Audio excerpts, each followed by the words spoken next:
terrible tension is the impulse to direct humanity through all storms and over all abysses to peaceful construction and mutual respect. What an epic-making day might be before us when over all countries, all centers of spirit, beauty, and knowledge could be unfurled the one banner of culture, which is what this is. Real peace, real unity is desired by the human heart. It strives to labor creatively and actively. For its labor is a source of joy. It wants to love and expand in the realization of sublime beauty. In the highest perception of beauty and knowledge, all conventional divisions disappear. The heart speaks its own language. It wants to rejoice that which is common for all, uplifts all, and leads to the radiant future. All symbols and tablets of humanity contain one hieroglyph, the sacred prayer, peace and unity. If you shall be asked of what kind of country and of what kind of future constitution you dream, you can answer in full dignity, the country of great culture shall be your noble motto. You shall know that in that country will be peace, where knowledge and beauty will be revered. There where is culture is peace. There where is the right solution for the difficult social problems is achievements. Culture is the culmination of highest bliss, of highest beauty, of highest knowledge. You may say, life is hard. How can we think of knowledge and beauty if we have nothing to live on? Or, we are far away from knowledge and art. We have important business to attend to first. But I say, you are right, but you are also wrong. Knowledge and art are not luxuries. Knowledge and art are not idleness. Men pray in the moments of great difficulty. So, too, is this prayer of the Spirit most needful when one's whole being is shaken and in want of support, and when it seeks for a wise solution. And wherein lies the strongest support? What will make the Spirit shine more brightly? Of what does the great wisdom of all ages and of all nations speak? It speaks of human spirit. Penetrate in thought into the deep significance of these words and into the meaning of your life. You know not the limits of the power of the Spirit. You do not know over what impassable obstacles your spirit bears you. But someday you shall awake, unharmed and everlastingly regenerated. And when life is hard and weary and there seems to be no way out, do you not feel that some helper, your own divine spirit, is speeding to your aid? An arduous trial awaits the whole world, the trial of assimilation of truth. After the medieval trials by fire, water, and iron, now comes the trial by assimilation of truth. But if the power of the Spirit upheld men against fire and iron, then will that same power rise them also up the steps of knowledge and beauty. But this test is more severe than the trials of antiquity. When we proclaim love, beauty, and action, we know the formula of the international language. The sign of beauty of will opens all sacred gates. Beneath the sign of beauty we walk joyfully. With beauty we conquer, through beauty we pray, in beauty we are united. And now we affirm these words, not on the snowy heights, but amidst the turmoil of the city, and realizing the path of true reality, we greet the future with a happy smile. Nicholas Roerich. Thank you.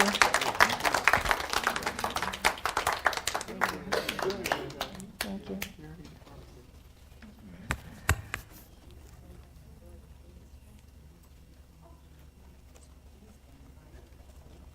Do we have to have those big brilliant lights on?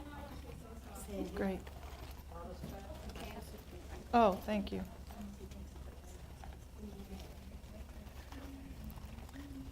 Are we starting? Is it time?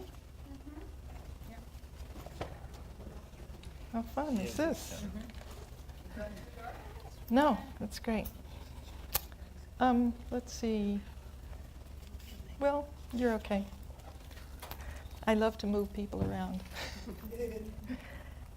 Welcome and good afternoon. We're here to talk about my book, Nicholas and Helena Roerich, and we're here to talk about my journey and to share your stories of how the art of Nicholas Roerich or the Agni Yoga of Helena Roerich has impacted your lives.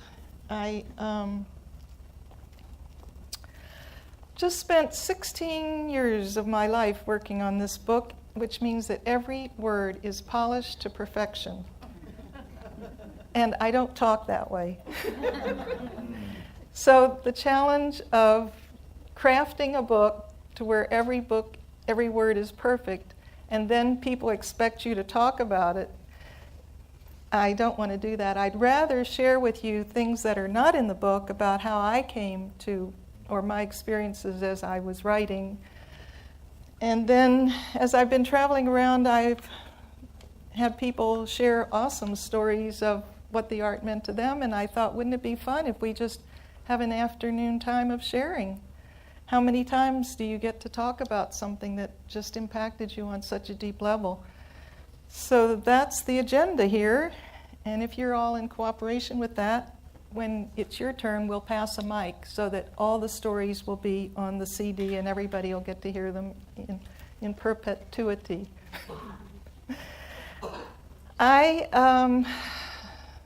thought I'd started on my quest in 1982, but it occurred to me this morning when I was saying the Great Invocation that the first time I'd ever said the Great Invocation was in 1973 or 4 when I was living in Santa Fe, and I went to a full moon meditation at Alan Oken's house. And I sat there thinking, boy, this is really woo-woo stuff. But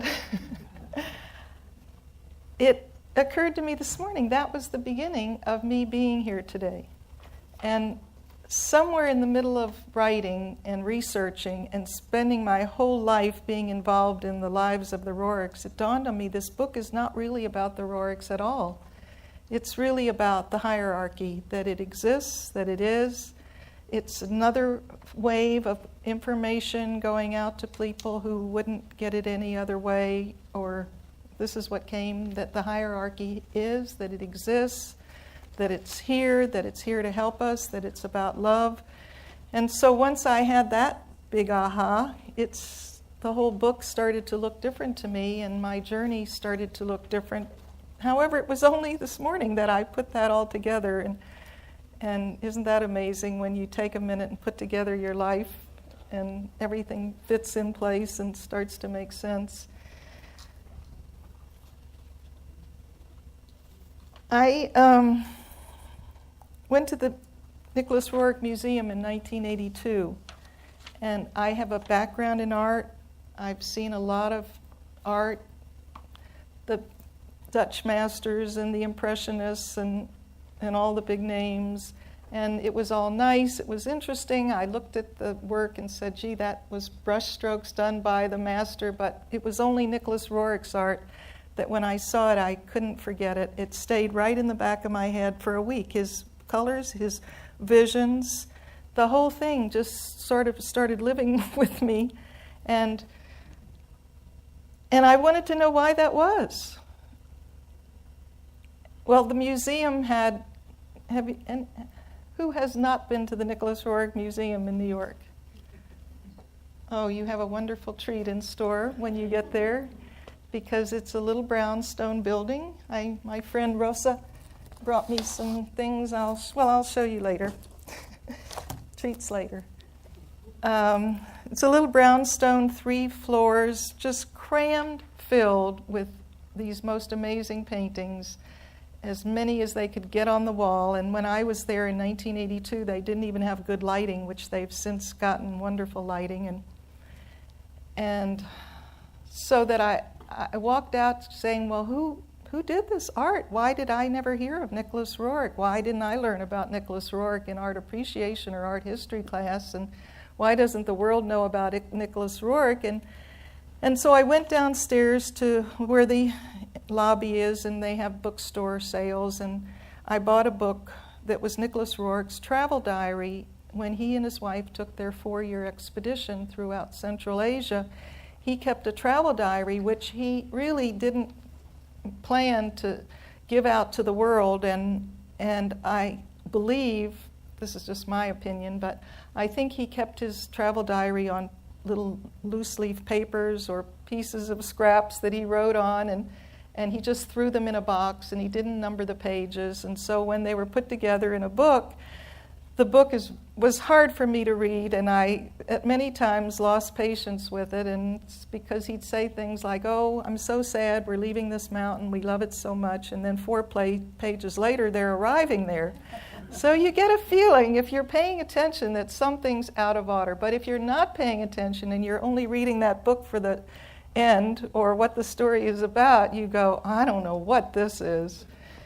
And mostly the other things that were available were his thumbnail biography, and it was sort of, he went there this date and he did this date, and that really was not what I was looking for. And so from 1982 until 1986, when I moved to India to work with his son, I went around for years saying to people who had just returned from India, "Have you ever heard of Helena Roerich?" And everybody said, "Who?"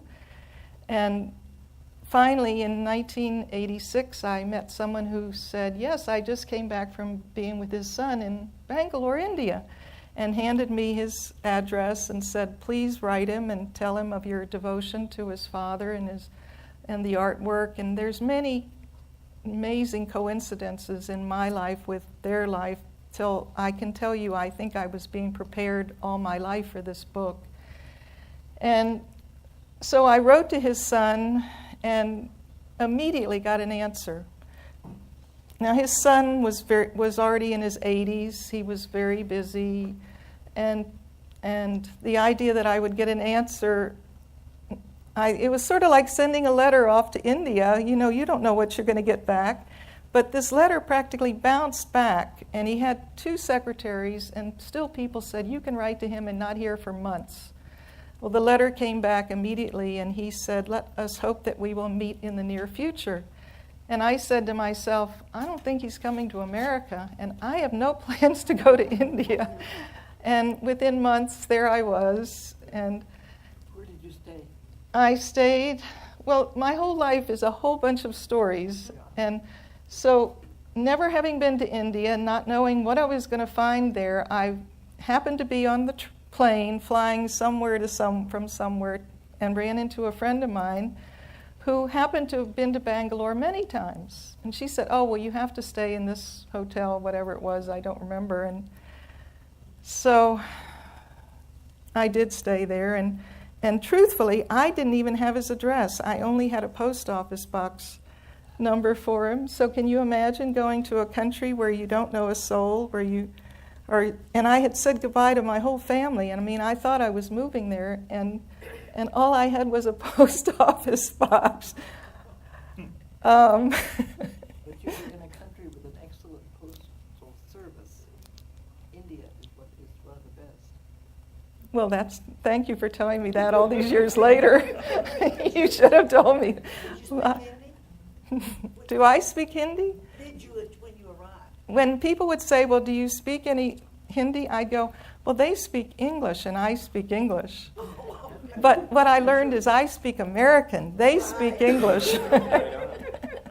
So I would have people not understand me. I had a taxi driver refuse to pick me up because he couldn't understand where I wanted to go. And people say to me, "What is that word you say, huh?" Or, "Yeah? What does that mean?" So no, I didn't speak anything. Actually, what I speak is some Spanish. And when I would say to myself, "Oh, they're speaking a foreign language," Spanish would come out of my mouth. So it was amazing to me. I went to the hotel, I picked up the phone book, and there was Helena Roerich in the phone book. And I called, and he said, "Oh, my dear, come over."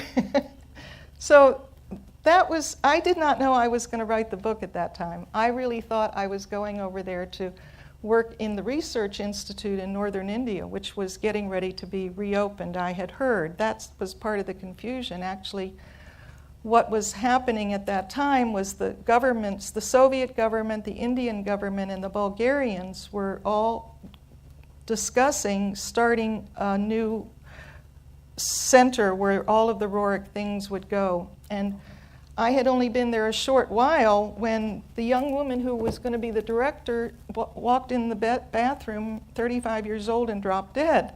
So everybody was in shock, including Svetoslav, who really was, as I say, he was in his 80s, and he had this amazing feeling of he was the last in his line, and what was going to happen to all of his parents' unpublished manuscript. He had warehouses filled with stuff that he felt he was responsible for getting somewhere. And so ultimately what happened was Gorbachev gave them a palace in Moscow and the money to open it, and the director of that center, which is called the Center for the Roerichs now, went to India, and she brought back 4 tons of papers, books, unpublished manuscripts. So Svetoslav had that burden or blessing, however you want to look at it, of being the one to take care of things. Anyway, so you can read more of that in the book. Roerichs had been in Santa Fe in 1921. I said, great, I'll go to Santa Fe. And Daniel said, don't go there. Everybody's been there. Everybody's looked. No one's found anything. Don't waste your time.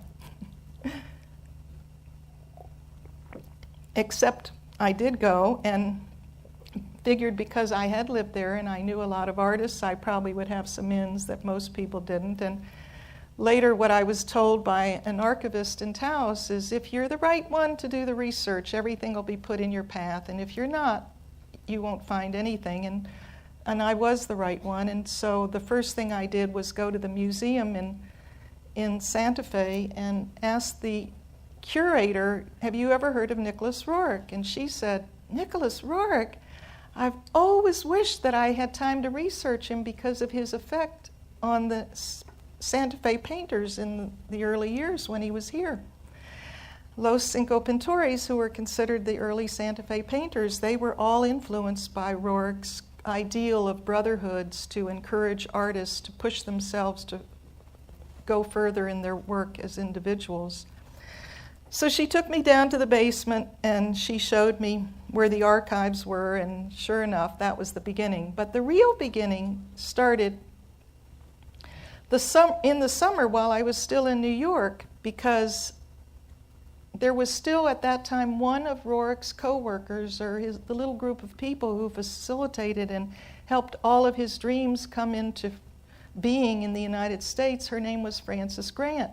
She was 82 years old at the time, and Daniel said, I'll send you over to talk to Frances Grant.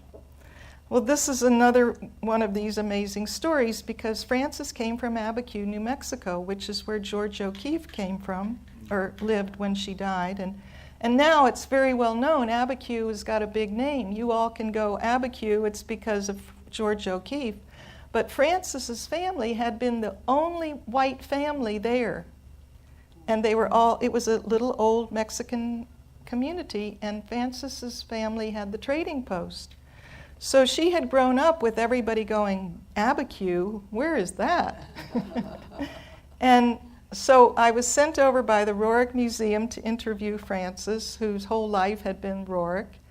And I was Jewish, and Frances was Jewish, and I knew where Abiquiu was, and I lived in New Mexico, and so pretty soon she was saying, my dear, how is it that you're related? And I'd say, Frances, we're not related. But I wished I could have said, Frances, I'm your niece. Because she had all kinds of wonderful treasures, and she had never married, and she was going to get ready to give them to somebody, and it would have been so fun to have all of her things and all of her intimate stories, which she was old enough that she could say things that she'd said many times, but things she hadn't said she couldn't remember. I'm getting there myself, so I understand this quite well. And so even though I took over a cassette player and taped her, when I listened to it, I was shocked, because every time she'd start to tell me something really interesting, I'd interrupt her And then she forgot where she was going, and I forgot that I had interrupted her to remind her, and so it was so frustrating. And I would leave there in the afternoon and feel like my brains were scrambled. And at the end of the summer, when I was getting ready to leave New York, I said to myself, what did I accomplish through all of this? Well, what I accomplished was an amazing thing, because I got to hear a whole summer of stories of her experiences with the Roerichs spoken from somebody who'd lived it. So I had the feeling of excitement, of the intrigue, of what had been going on and who had done what. And that was the beginning of my book, that I had this to contribute to it, that I had been with someone who'd been very close to the Roerichs. Well, that was one amazing story that Frances shared with me. Her enthusiasm and her love and so many other things that I did get to utilize later. The other fascinating story was, could you tell me how many of you have a vague idea of what their life was and how many don't here? Which are you, do or don't? Do. Through your book. Through my book. Okay, well, so it looks like about half. Well, let me just quickly tell you that the Roerichs were this amazing, devoted to each other, visionary couple who came to the United States wanting to go to India. They didn't come to the United States because they wanted to be here. They were not allowed to go into India at that time because, first of all, they were Russians and the revolution had just started, and second of all, they were theosophists, and India was a British protectorate, and the British didn't want any more theosophy problems than they already had. So Roerichs were not welcomed in India, but life unfolded, and they were invited to America, and while they were here, they met someone who invited them to come to India.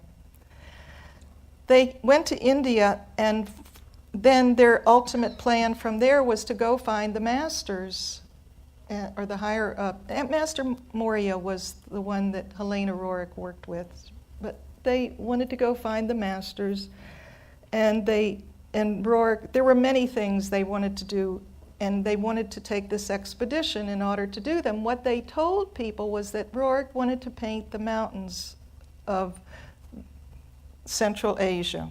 And he loved mountains, and he was considered a master of the mountains, and he was considered a master colorist. And we're going to see in a minute some of his paintings. But the whole time I wrote, I said to myself, what in the world was this expedition about? It wasn't about the things that people said, or the things he said. And I would ask people, what do you think the expedition was about? Well, nobody had ever said. And I asked Daniel Enton, what do you think that expedition was about? And he said, well, when I took this job, nobody explained it to me, and I can't tell you anything. And it was only after my book was in print, almost in print, and that was a story in itself because there were 3 different publishers who came in and then dropped out and helped me part of the way, and then they disappeared out of my life, or the life of the book. The time came when I was getting ready to do the book that was before this, which was called Wayfarers, and we were really going to get it published that time. And I had gotten a letter from John Algeo, who was the president of the Theosophical Society for many years. He had written an endorsement. God bless you. And what he'd said was, I don't like the way you treated Henry Wallace. I don't think you were fair. But I stuffed that over until we were going to go to press. Well, now we were getting ready to go to press, so I remembered that. And I called New York, called the Roerich Museum, and said, let's talk about the Henry Wallace affair one more time. Okay, for those of you who have no idea what I'm talking about, if you ask me why was Roerich not known in the United States, it had to do with Henry Wallace, who was Secretary of Agriculture for many years, and then he became vice president under Franklin Delano Roosevelt. And that was huge political thing that I've gone into very thoroughly in my book. And so you can just take my word for it that Henry Wallace was the one who is the reason you all have not heard of him and Roerich as a painter in the United States. Okay, so I called Daniel Enton and said, let's talk about this Wallace business again, because John Algeo says I haven't done a good job of explaining it. Well, in all the years that this was going on, now I'm talking about 10 years of the book's life, 10 years earlier, Daniel had said to me, there's rumors coming out of Russia that Roerich was going to start a new country on the border of Siberia, the Gobi, and Mongolia. And I said, if that's not already out to where I can read it and quote it, I can't touch it with a 10-foot pole. It's just a rumor. But in the 10 years that had intervened while I was trying to get my book published, a man in Russia had spent 10 years of his life going through all the old files and putting together a piece of the story that when people read it in my book, because this is the only place you'll see this story in any English book, and the only other place is in Russian, and people are just shocked because they thought they knew all about Roerich, but there's a story in here that's totally different than they've ever heard before. So the story was that his master was directing him to go find the Pachin Lama who shared the, what's the word? He and the Dalai Lama were the two heads of state. The Pachin Lama was the spiritual one. We think, those of us who don't know much about Tibet and the Tibetan way of doing things, we assume that the Dalai Lama was the spiritual head. He wasn't. It was a partnership where the Pachin Lama was the spiritual head and the Dalai Lama was the temporal head. And they worked together hand in hand, and so one was much older than the other, so the other would say, oh, this is the reincarnate, and then he would educate him, and then that was the partnership. They bicycled in hand that way. Roerich was being directed to go find the Pachin Lama and start a new Buddhist spiritual country on the border of Tibet, Siberia, and the Gobi.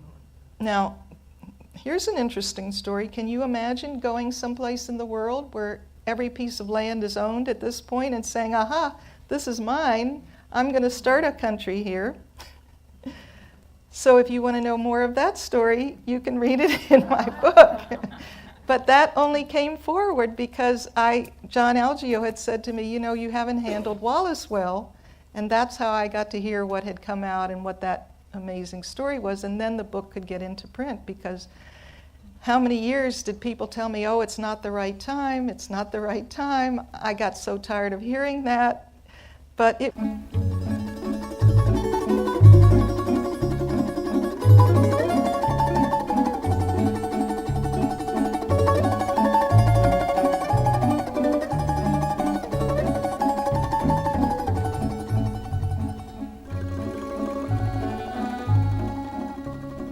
Throughout the centuries, many pioneering men and women have emerged to help the earth rise from conflict into harmony. Their vision and activities have left an indelible imprint upon the human character. Prominent among them is two exceptionally gifted Russians, Nicholas Konstantinovich Roerich and his life partner and wife Helena Ivanovna Roerich. Together, these visionaries traced a path of light from east to west and back once more to the east. Profoundly mystical, Helena was a beloved wife, mother, teacher, healer, explorer, and inspired writer. The co-author of the Agni Yoga series, she is honored and revered around the world for her deeply spiritual books of wisdom. Although her charismatic husband, Nicholas, was known and respected as an archaeologist, anthropologist, conservationist, peacemaker, Nobel Prize nominee, educator, writer, mystic, and daring explorer, he was first and foremost a dedicated painter who created over 7,000 paintings in gloriously bold and sensitive color.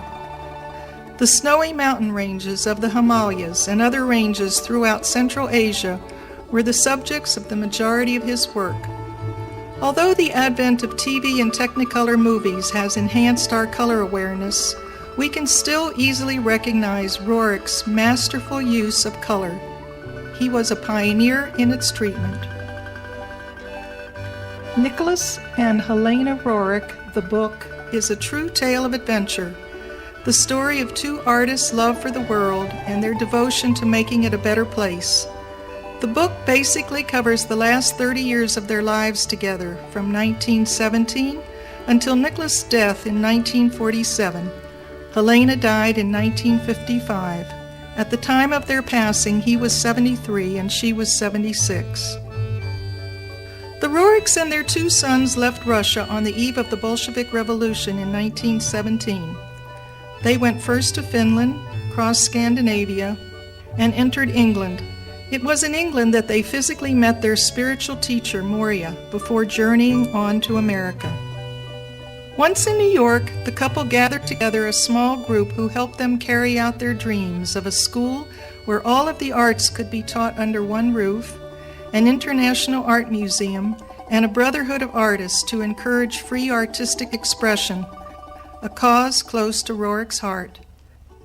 This innovative school attracted musicians, writers, painters, stage designers, composers, and other artists from across America, including Rockwell Kent, Raymond Johnson, and Marsden Hartley. Just before the Great Depression in 1929, the group built a 24-story Art Deco skyscraper. It housed classrooms, lecture halls, a Tibetan library, a museum, a theater, restaurant, and apartments for artists. Hundreds of Roerich's paintings hung throughout. Following the urging of their teacher, the daring and courageous couple left America in 1924 and went to India to prepare for the arduous 4-year expedition they were planning to take throughout Central Asia.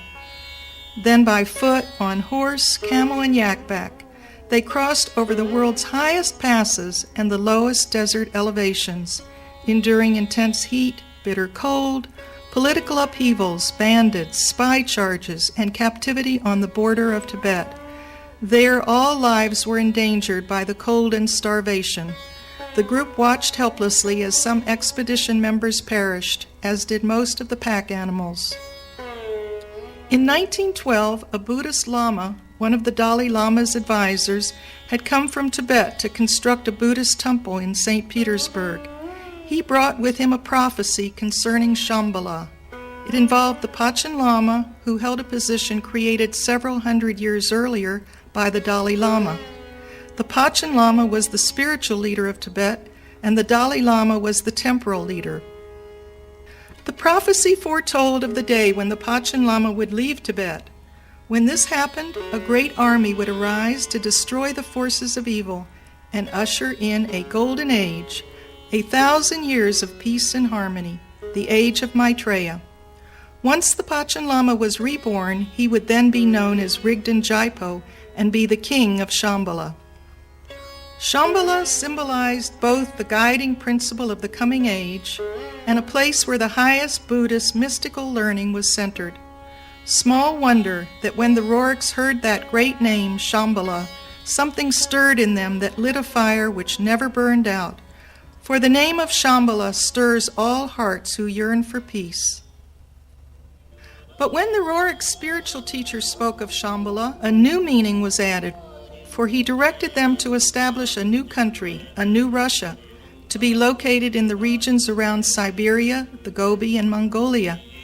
Had this dream actually become a reality, Shambhala, the new Russia, would have offered sanctuary to the countless Buddhist monks and nuns who lost their lives later when Tibet was invaded by the Chinese. So although it was said that the purpose of the expedition was so that Roerich could encircle Inner Asia, searching for artistic and scientific discoveries and buried archaeological treasures, it was also so that the necessary groundwork could be laid to establish the new country. Only 1 year into the expedition, the Panchen Lama did in fact flee from Tibet, and wherever the family went, new statues were being erected to Maitreya, and the Buddhists could speak of little else. But the detainment in Tibet blocked their plans, for they were then ordered to return straight to India. 6 years later, in 1934, when the Department of Agriculture sent Roerich and his oldest son back into the same area, it was said they were searching for drought-resistant grasses to prevent a situation like the Dust Bowl from being repeated in the future. But unofficially, the Roerichs were being given another opportunity to meet the Panchen Lama and gain support for the new country that they planned to create with him as head, jointly with Roerich. Working hand in hand with their spiritual teacher, the Roerichs brought forward a teaching of living ethics called Agni Yoga, the yoga of fire. Incorporated into it is the wisdom found in the teachings from all of the world's greatest traditions, along with consciousness-expanding information regarding the universe. According to Madame Roerich, it is important to understand that the consciousness of the whole world is being broadened, as with gigantic steps we approach new constructions. To enter the new world, we must rid ourselves of the junk of yesterday. A future of beauty awaits. Today, the Roerichs' legacy of beauty belongs to the world. Madame Roerich's books offer illumination. Nicholas's paintings heal, soothe, uplift, and inspire. Although much of his work is in private collections throughout the world, many can be seen in museums in Russia, Latvia, and India. The largest collection in America is at the Roerich Museum in New York City. Several hundred of his over 7,000 paintings can be enjoyed through the worldwide website of the Roerich Museum.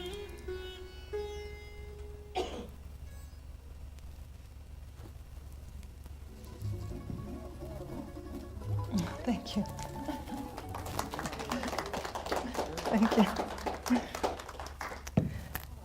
Is that film available? Yes, it's on video in the bookstore. So, does someone have a Roerich story that they want to share with us? I don't have a story, but I know what Wait. This isn't really a story. It's just a remembered response to my first encounter with her paintings. My first thought was, why haven't I not seen these paintings before? I just found them so thrilling. I think they're the most beautiful paintings I've ever seen. I could never tire of looking at them, and so that's just a very, just a very spontaneous response.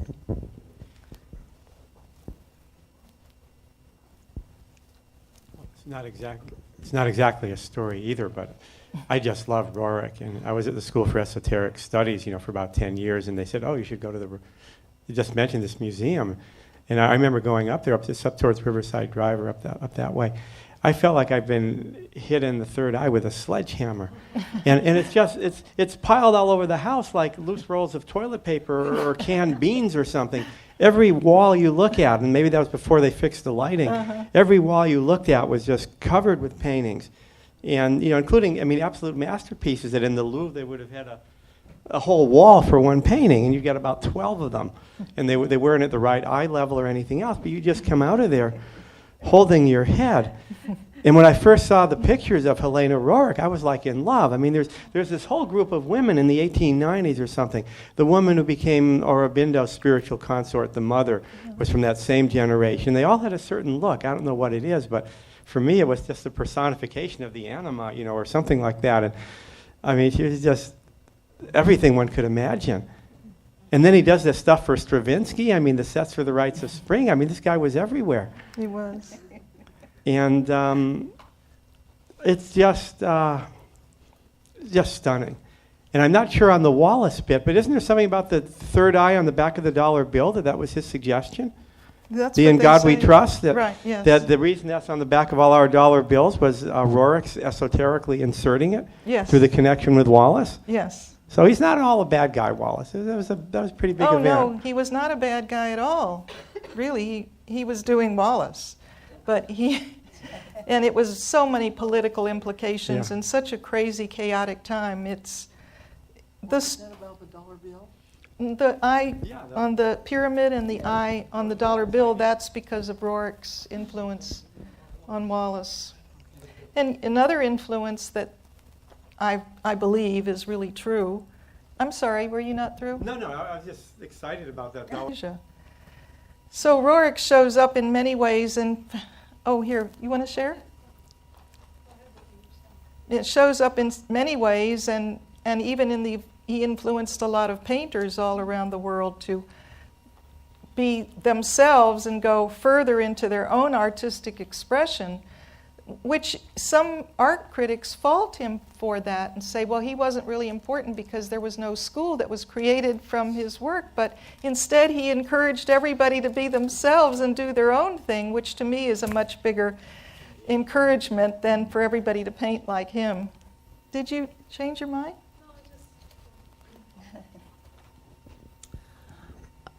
I just want to say, when I saw the pictures of the Himalayas, I started almost crying, and I feel such a strong connection to him. Was he like some kind of incarnated master himself? He must have been.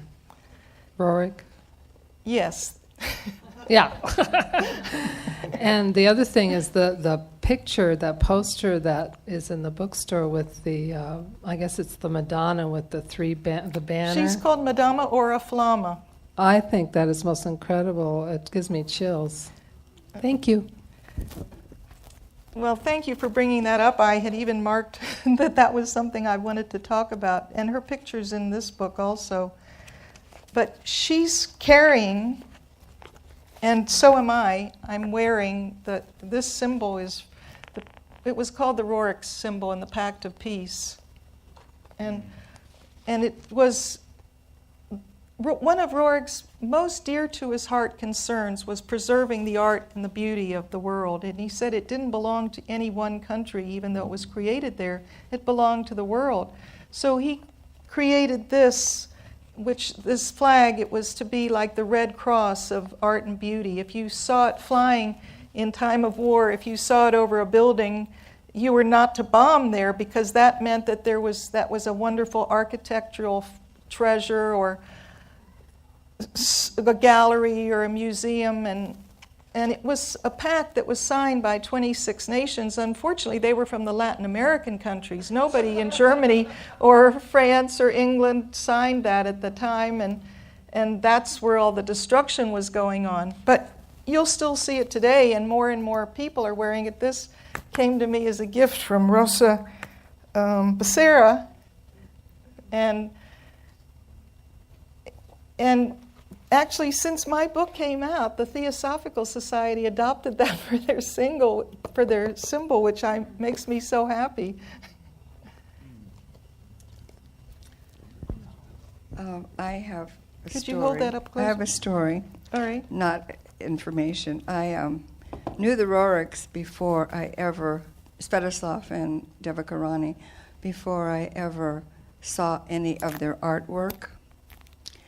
And when I was visiting with them, which I spent 3 weeks with them, and when I was visiting with them, she would say, surely you've heard of this. Surely, no, nothing. I heard of nothing, just like I am here, not knowing anything about what I'm doing here.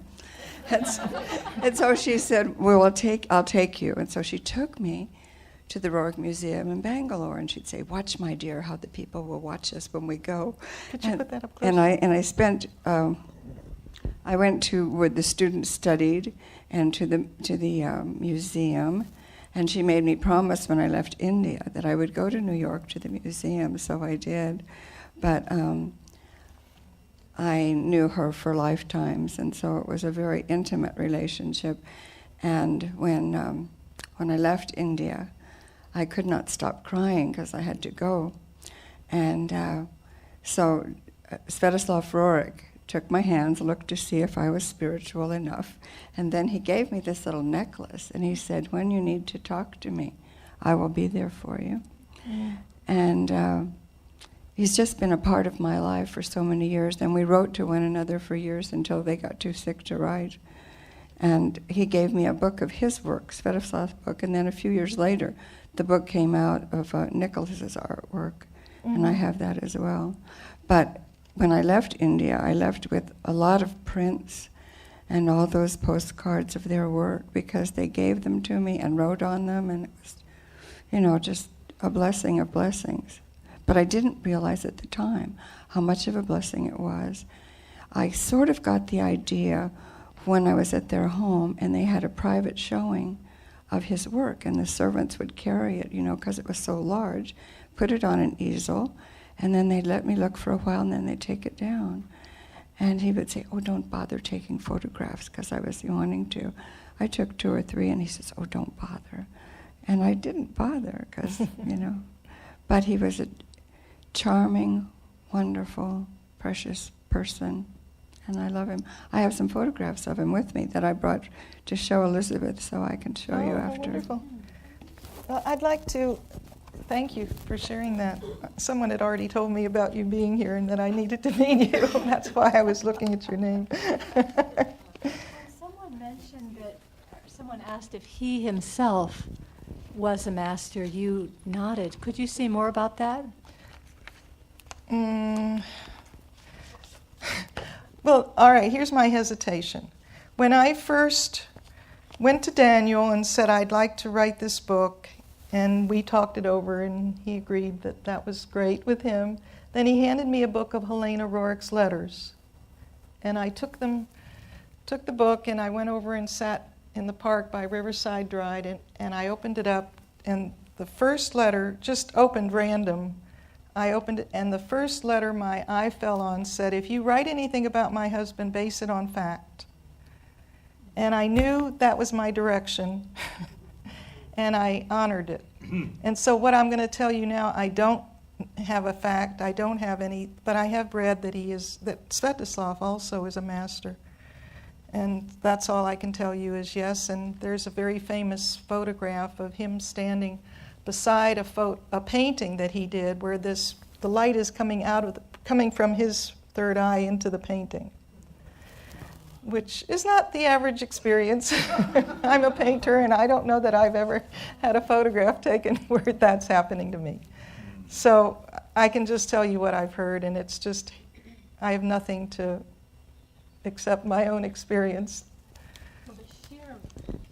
The sheer volume of his work, as well as the travels and the missions. I'm not sure. Are we talking about Svetoslav or no, Nicholas? right now I'm talking about Nicholas. But when you asked me, was he a master? Who were you talking I about? was referring to Nicholas. Oh, Yes, yes. Yeah. Well, I thought you were talking about Svetoslav. all of that suggests to me that there's something, something more than ordinary about him. Something that would lead me to believe that he is a master. Right. Well, he is a master. We all consider him a master. Actually, I think his wife, was the one who sourced him. Absolutely. So, As usual, the woman's hidden in the background. well, she was hidden in the background for a reason, because she didn't want to be in the forefront. After the experiences Madame Blavatsky had, she couldn't handle that. Plus, she was very fragile and very delicate. The masters were always working with her. So she couldn't handle being out there, and he wanted to. He loved all that limelight stuff. In the vernacular of India, I can tell you that those people there honored them and said everyone in their family were gods. Mm-hmm. And there were stacks of books, and I have pictures of that too. They were either about their family or by their family. And they are really highly honored and respected and loved. And it's wonderful. Yeah. It is really wonderful. And in Russia, there's 3 mountains in a range that are named after them. Well, I guess there's 4. One for George, one for Svetoslav. There were 2 sons. One for Helena and one for Nicholas peaks in the Altai, which are very sacred mountains. Am I still on? Mm-hmm. they're considered as sacred as we do Mount Shasta. So that's a very high honor for Russia to name mountain peaks after the Roerich family. Just a few comments. Several years ago, I went to the it's kind of in my face. Went to the Roerich Museum in New Could you York. Keep your mouth closer to it so we can hear you on the tape. Anyway, that museum is fabulous, and the energy of the place is wonderful. Last summer, I went to India and went through the Kulu Valley and went to Nagar and went to the Roerich's house there. And, they don't give tours through it, which I was disappointed in. If you don't know anything about them when you go there, you leave not knowing anything about them either. And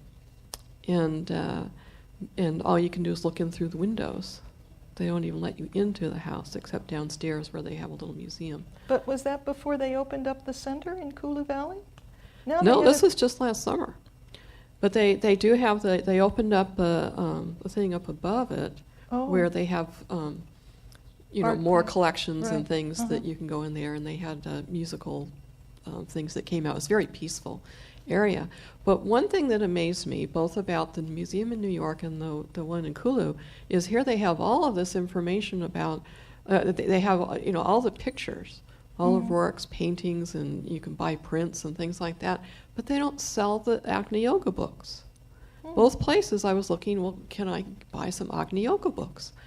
And they don't have them there. One place, when I was in New York, the guy who was working there must not have known much, but he didn't even know what I was talking about. You were at the Roerich Museum in New York. Well, that's the head of the Agni Yoga. I know. It was all like the books are that's there. what I was so amazed. Where are they? I'm looking all around and everything, because I went there because I wanted to buy some of those books too, and they didn't have them there. And I don't know.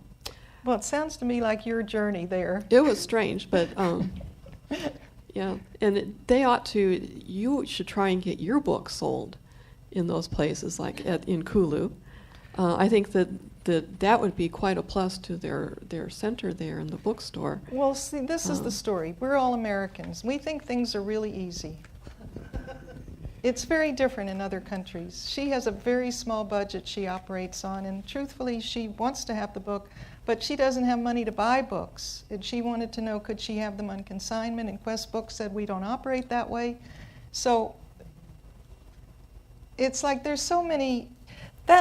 This is one of the things blessings that I got from living in India was I'm very interested in rocks and stones, and I was talking to a man who sold rocks and stones. He said, you Americans come over and you know so much that he said, I'm learning from people who are coming into the store to buy from me, because he said, you have the most amazing opportunities to research things and to connect. And this was even before email days and World Wide Web, he was telling me this. And so the whole time I was working, I kept reminding myself, I have these incredible opportunities that people... See, the Roerichs left Russia in 1917. A revolution was getting ready to happen any minute. Without the World Wide Web, they went into huge ignorance.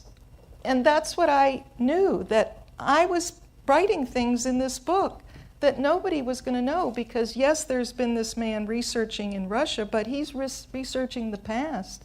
Once they left in 1917, he didn't have a lot to research. And then, yes, there's somebody researching in India, but they only had the India increment. They didn't have, we have amazing, and we just take it for granted. I mean, I've heard it's better in India now, but when I lived there, if you called somebody on the phone a few blocks away, you spent the whole conversation going, hello, hello, are you there? You didn't go, oh, push this other button and I'll get through. So if you want to help the Roerich Center in Kulu and fund them or help them in some way, that would be awesome. They just, maybe 3 weeks ago, sent out this joyful announcement that they now have a website and some big commemorative occasion and things that were going on, and they're very slowly getting it together. But things happen slowly in that country.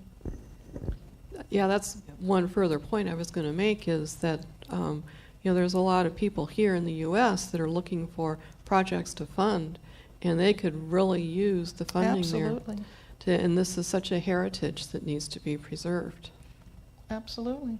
And it'd be a good use of somebody's donations. Well, they would be thrilled to have them, even if somebody were to buy a bunch of books from Quest and send them as a gift. They'd be thrilled to sell them. I don't know how much more time we have. Does anybody know? Yes. Almost. We still have 35 Still minutes? have a half an hour. Oh, that's wonderful. So last year, I guess it was, maybe a year and a half now. I've forgotten how long. The Oglethorpe Museum in Atlanta arranged to be able to show a collection of Roerich's paintings that have been owned privately by two people who had never even put the whole collection together, and it was shown in Oglethorpe. And it was in conjunction, actually, with my last version of this book coming out, which was called Wayfarers, so I got to go. And those of you who've been to New York, I can tell you these paintings that they had there were breathtakingly different to me. They carried, because they had been sheltered and not seen for all these years, they were like precious gems. And I was there speaking. I'll just pass this around. And there's also some cards of Roerich's work in here, courtesy of Rosa Becerra. And I was so blown out when I walked off the elevator preparing to talk and was surrounded by the most amazing Roerich paintings. I couldn't even talk. My whole prepared talk, it was like, all I said, I'll just answer questions, because I couldn't remember what to say, and nor did I want to. Just to be in the energy of all those paintings was the most exquisite experience. This man and the paintings, this is what it's about to me. What he said was, art speaks a language that if everyone would speak that language, there'd be harmony throughout the world. If we would paint our hospitals and subway stations and jails and schools, there'd be no crime, there'd be no sickness, because art has that, and color have those attributes. Color and painting is another way of raising consciousness. Consciousness is raised in many ways. It's raised by music. It's not just raised by books that we read, as you all know. And that's what he was speaking. He was speaking this international language that anybody could speak. And it spoke to me so profoundly and so deeply, and the nice thing is that I don't know what it said. And I'm still listening, and I'm still tuning in, and through this journey I began to paint, which is funny to me, because years ago I sculpted and I had no desire to paint. I said, no, I don't want to paint. I don't want to work with 2D. I don't want to hold a paintbrush. But it was like it came on me so strongly, the love of color and something to do with it. So now I'm painting, and amusingly to me, for years people would say, well, who have you studied with? I go, nobody, I've just started painting. And when one day it was like, let's see, if you study at master for 15 years, do you think you've been educated? Is that such a amazing thing that you're now painting? But I'm very grateful, and it's opened so many dimensions of my own life. There was a picture in my video that I wanted to show you and explain to you. It's one of my favorite pictures. The way I got the pictures that are in this book was I went to New York, and they said, okay, well, you can go through the pictures and pick out what you want. And in those days, they didn't have them on the web page yet. They didn't have them in years or increments. And I got to go through these old boxes and pick out the photographs that I thought went along with my story. Well, this one that I'm passing around, when I found that, I was so thrilled because that's paintings crated up going down the hill from Kulu Valley to New York City. And it was the UPS of the day. And if you look really closely, you can even see the address of the New York building on the crate. Could you see it? Yeah, that was so thrilling to me. There were many thrilling things. In fact, in the back, there's a picture of several people sitting all together, and one of them was Colonel Bailey. Well, Colonel Bailey was the man who was responsible for the Roerichs were in captivity for 4 months on the border of Tibet in the wintertime, and it was so severe that they had, I think, 108 pack animals, and 98 of them died, and a couple of the people who were on the expedition, and they barely had food, and they didn't have warm clothes, they didn't have warm tents, and all night long the camels were dying, and the dogs were coming up and eating these camels, and I mean, it was just the worst. And Roerich never knew why that happened. Well, this is another one of those serendipitous stories. When I first started my research, I was in Canada visiting a friend in Vancouver, and there was a woman speaking up there, an author, about Alexandra David Neal, who was a famous woman who got into Tibet, and French woman, and had amazing adventures. Well, so I went to hear this lecture, and they said that the British secret files had just been opened at that time. Well, I said to myself, gosh, if the British secret files were opened at that time, I bet there's stuff about Roerich. And Daniel put me in touch with someone in England who went to the British secret files and sent me copies of all. The British had been keeping eyes on them for a really long time, and there was this information. If I had written much earlier, I would not have been able to track the story. But there's actually in my book the letter of that Colonel Bailey wrote to the English and said, this man is coming on an expedition. I'm sure he's a communist or a red spy, and that they didn't know what to do with them. That's the reason they stayed there. Nobody knew what to do with them. The Tibetans didn't know what to do with them, and the Indians, nobody knew what to do with them. And they would have been happy if they just left them to rot up there, but finally they got released. Well, when they got released, they started down from all the mountains, and the first place they went to was Colonel Bailey's house. The first time they had baths in a year, had warm clothes, a warm meal, they were at Colonel Bailey's house. And they had no idea that he was the one. And there's this picture in my book that I found on their website with they're sitting there with Colonel Bailey and his wife at his house. It was like, that was amazing to me. Does anyone have any questions you'd like to ask? I know you said... Wait.